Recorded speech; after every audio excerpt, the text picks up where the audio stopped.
What's happening, Wargamers? Welcome to the After Action Report for Criminal Syndicate versus the Convocation. And boy, howdy, did I make a mess in that bed. Because, oh my goodness. Before I do anything else, let's remind everyone. So it was an 18-11 win for the Criminal Syndicate. My level of control, which was stupidly good levels of control, was not enough to deal with your Criminal Syndicate guys. And I think a big pivotal moment, I played Ironbound books too soon, and my inability to take out Rhino. Yeah, Rhino, I mean, going into that, what was it, third turn there, I thought I was definitely on the back foot, and then Rhino survives with 1 health, does way more work than he has any right to do, and then gets fully patched up. Oh my goodness. And it was just...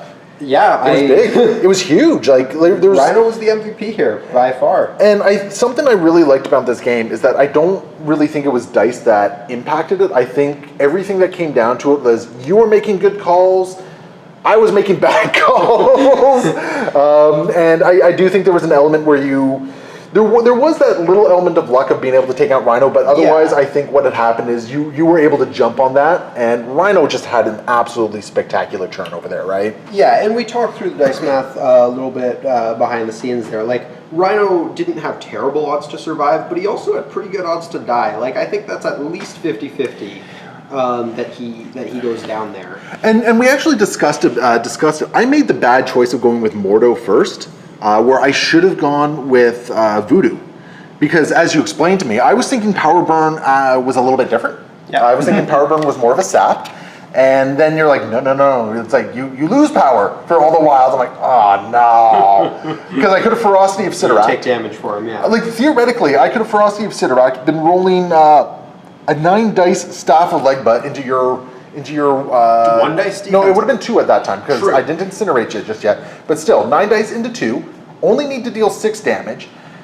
The odds of getting at least 1 or 2 wilds to deal some a little bit. Looking at 2 extra dice both times, so on average 1 more hit both times. Well, just 1 time. I can only Ferocity once. Okay, yeah. So on average 1 more hit there, which would have been enough on its own, but also the power burns, if you got any of them, would have been the difference as well. Yeah, let's actually just play something here. So let's see, there's... I mean, my dice, I actually rolled with 2 the first time when I shouldn't have, so we know I got 1 shield on both rolls. All right, so let's see here. So let's just say I did the 9 with the Ferocity of Sidorak, and then I'm just going to take this blank here.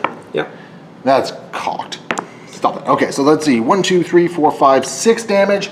So power burn for 1 right there. You blocked 1, and then reduction by 1. I've already taken 4 off. So now we're up to 4. Yeah, and I could have easily done a little bit more to you with a Spirit Venom or something like that. Or you had Craven right there. I could have thrown Craven into Rhino. And correct me if I'm wrong, at this point in time, Voodoo had a massive amount of power. He could have just done it twice. Voodoo had 7 power. At this point in time. Twice. Oh yeah, he could have done it twice. He had. It's only 3. Yeah. So I could have Staff of Leg, but you twice, which probably would have put him down. Most likely. Which I probably should have done. So I made the wrong call in that particular case. I went with Mordo because I misunderstood how Staff of Legba worked, and it bit me in the behind. And there was logic behind the call too. When you made the call behind the camera, you said because Mordo was less likely to get another chance to go. Because he was easier to daze for me. The interesting thing though is that either way, I needed Rhino to go down, and if Voodoo did his job, Rhino would have gone down. And then I have nothing to kill Mordo anyways. Like maybe Craven goes off. Actually, Craven ended up killing him on the last turn anyways. So maybe Craven. But it also maybe would have thought, okay, well maybe you just go over here and do some stuff. I don't know if he would have been the target. Yeah. So that was actually really impactful. Making the wrong call on that one. Doing Ironbound books turn too early. Yep. I should have waited to round 3 when all of your people were within range. Yep, that makes sense.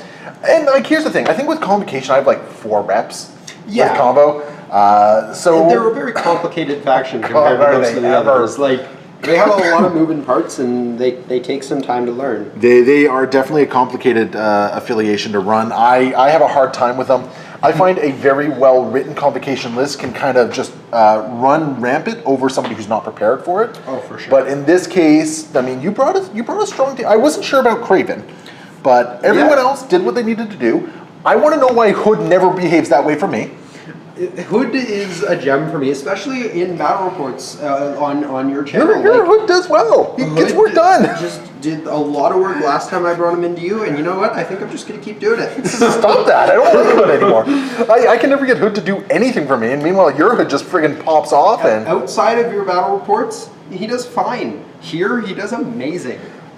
But yeah, your team functioned very well just across the board. No question about it. I mean, Kingpin's leadership came in clutch. Yes. You stole so many points from me. The amount of points I just denied you that game off of his leader, it didn't score me much. It scored me 1 near the end. But the thing is, you kept me from scoring. Exactly. Right? And that was huge. You kept me from scoring because I think you did it twice in 2 rounds. I did it twice in 1 round.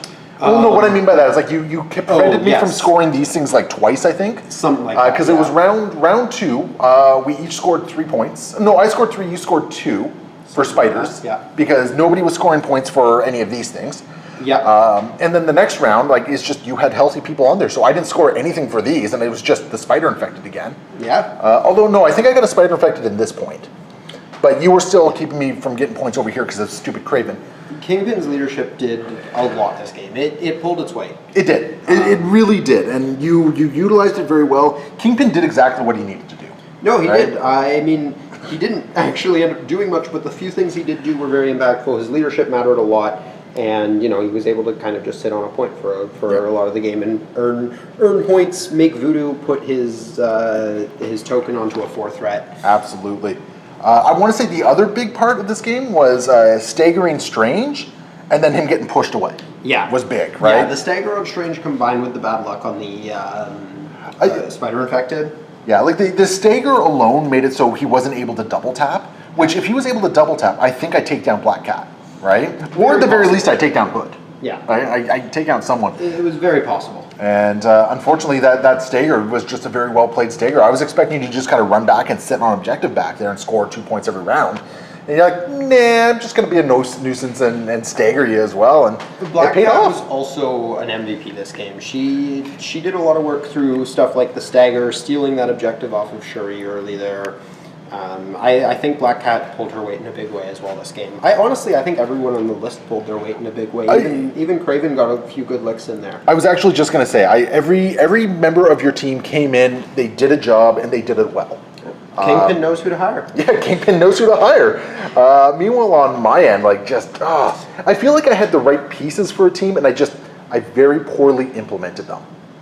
Right? I think models like Mordo, I don't think ended up doing as much as you probably wanted him to there. His support ability, I don't think ended up being used too often. I dazed him pretty early round 2, I think. Oh yeah, Rhino came in like a friggin' wrecking ball and I wasn't expecting that, right? That was also the turn where you were hoping to get 1 or 2 damage off with Voodoo and you just dazed him. Yeah, no, there was a couple moments where the dice did not really show up at quite where I needed them, but at no time do I feel like I got diced. No. I was rolling some pretty crazy rolls in there, right? Yeah, I think there was some hot dice on both ends. I think the hottest dice were in round 2, where we both were like, I'm going to blow up your guy, and then you're immediately going to blow up mine after. Round 2 was a big one, and I failed to capitalize it on going into round 3, is basically what kind of came down to it. Failing to take out Rhino was so friggin' massive. Because, Rhino just came in, he dazed, he took the objective, he dazed Voodoo, and all that sort of stuff, and just...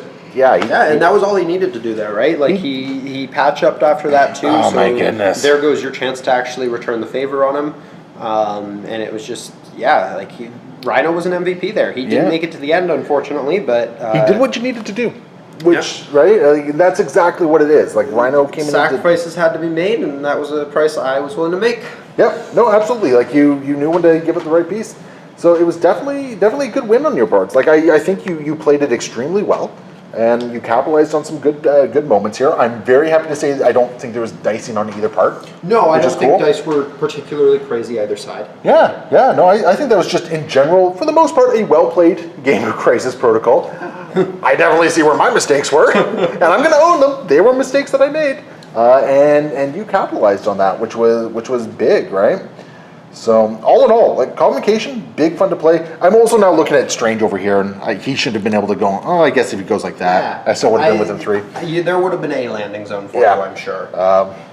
Not that it really mattered, because at that point I was just, it's like, all right, what can I do? Yeah. Not much apparently.